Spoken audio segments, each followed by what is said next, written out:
Hey guys, welcome back to another episode here. We're going to be going over the first day of matches here for the second weekend here at the Call of Duty League. Starting off with the Seattle Surge versus London Royal Ravens. Seattle came in looking very, very dominant, as you can see here, 250 to 68. London just couldn't really get anything together, and Seattle just looked absolutely dominant, looking like kind of like what I said for my predictions. They just came in looking like they're kind of almost upset with how or where they were in the standings, and wanted to prove it right away, and absolutely blew out the London Royal Ravens.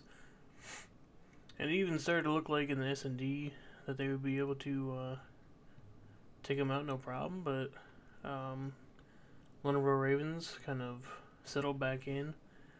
Ended up getting the map 2 win here. But I think the biggest map of this series was the control, actually. Seattle Surge should have lost this in all reality. It seems like, at least in the control itself, ended up coming down to individual hero plays for Seattle Surge, whereas the London Royal Ravens were looking really solid overall as a team, but they just ended up letting, Prad would get a 2-piece, and then Royal Ravens come back and contest, and then Mack would get a 3-piece, and then so it just seemed like a bunch of individual hero plays ended up making Seattle win. If they end up playing more, if they have more teamwork coming into their series here in the future, they're going to get back to, I think, their top 3, top 4 prowess. But as of right now, it seems like a lot of Seattle Surge, all they're doing is kind of relying on hero plays, and that's great and all, but that's going to lead you into a dark road if you can't fix that, because you're not going to be consistent with hero plays.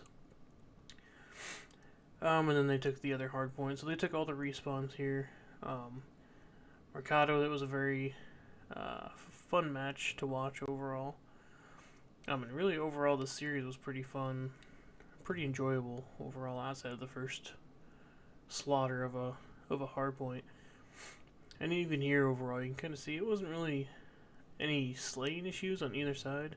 It's a very even matchup for the most part. But yeah. Then we go over here to the Minnesota Rokkr versus Florida Mutineers. Map 1 hardpoint was so entertaining to watch. Actually watched it a couple different times just to see kind of all the different angles from it, I guess, if that makes sense.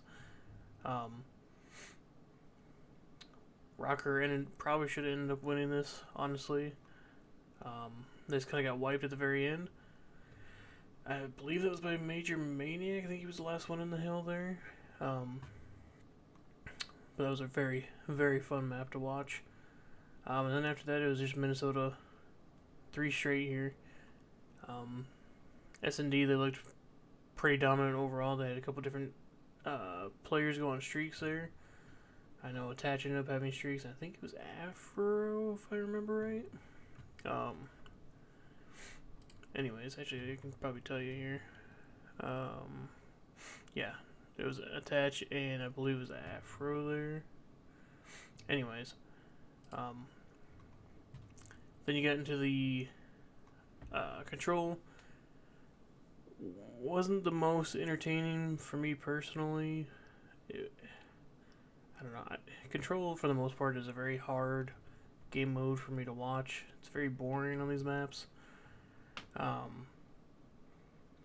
But yeah, Minnesota ended up pulling that out, and then they went to Fortress there and just kind of cleaned up house. It was the same typical Florida. It looked like they were struggling. Well, they were definitely struggling on their killing sprees wise, they were kind of getting outslayed. As you can see, a 0.5. Okay, this is just okay. So this is they don't have all the total KD or anything. Because obviously, you know, 4 and 8, that's an S&D round. But overall, Minnesota just outslayed them. I know Havoc had one stinker there. I think it was the last hard point. He ended up going like 10 and 30 or something crazy like that. It was just not a good matchup overall for him. Same typical Florida, just looking sloppy. Looks like they need to clean up a lot of stuff still. Then we get over here to the Guerrillas and the New York Subliners, and as you can see here, 3-0 for New York. It was a very close, very entertaining S&D, but outside of that, it was just an absolute slaughter from the Subliners. I mean, as you can see here, this is the total series here. Guerrillas were...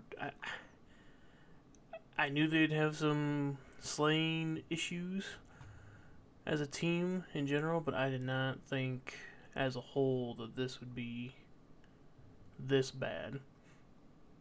I know Sky's played out of his mind this series. Even Hydra was popping off on sprees there. Everyone kind of had their own moment there for New York where they were just, you know, popping 2 and 3 Ks in the feed. Really just overall, I mean, Arcitys just looked absolutely defeated. Team just didn't look good. And considering it was against a New York team, which really is kind of up in the air, a little bit concerning if you're a Guerrillas fan there. But then finally we get to the Atlanta FaZe and Toronto Ultra game. I think this is the matchup everyone was really looking forward to this weekend, and at least I personally was. They usually always put on a pretty good show when they face off against each other. And man, they did not disappoint.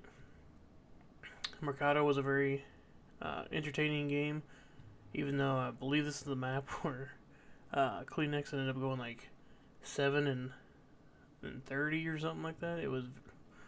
He had a very, very tough game. I don't know if it'll tell me here. Oh, 7 and 25, yeah. So not a good showing from the tissue. And overall, Atlanta FaZe looked in control for the most part.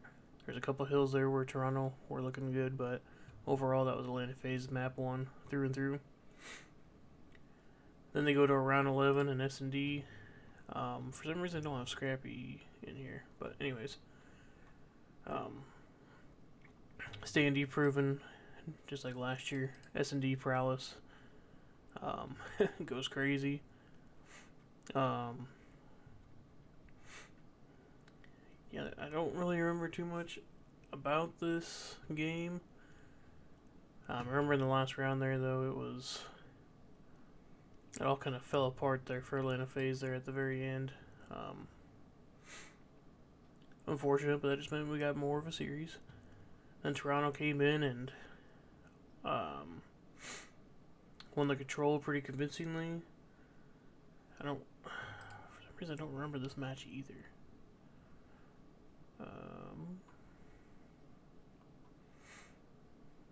Yeah, looks like I guess overall just Atlanta FaZe just got absolutely slaughtered in it. That would make sense why they got 3-0'd.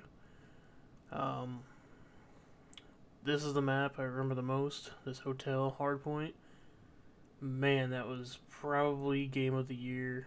I don't know if they're going to be able to beat that for game of the year. That was a very intense, very fun matchup.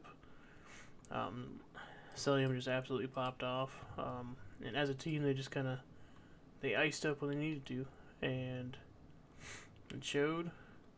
But then you get to the S&D, and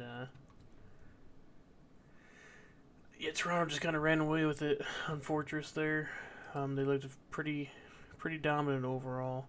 I mean, as you can see, Simp had that 2 and 8 in this mode. Really, the whole Atlanta FaZe team didn't really look good in the S&D, and I was very wrong. I think overall on the first day of pick'ems, I think I had Atlanta FaZe in 3-1 in this, which they very well could have if they would have clutched up on the search, map 2 search. I can't remember this Guerrillas New York game. I think I had New York 3-1, which it was close. I had Minnesota Rokkr, I believe, 3-1 in this as well. So I got this one right. And then I believe I had Surge 3-0 in this, so I was a little wrong on that. But yeah, that's gonna do it for this first episode. For the most part, I believe outside of the Atlanta FaZe, it went every match went the way I thought it was going to. Well, at least who won was. And I'm excited to watch these next couple days to kind of see where teams are going to be sitting in that overall power rankings. But anyways, that's going to do it for me here. Be sure to leave a like and subscribe, and we'll see y'all next time. Peace.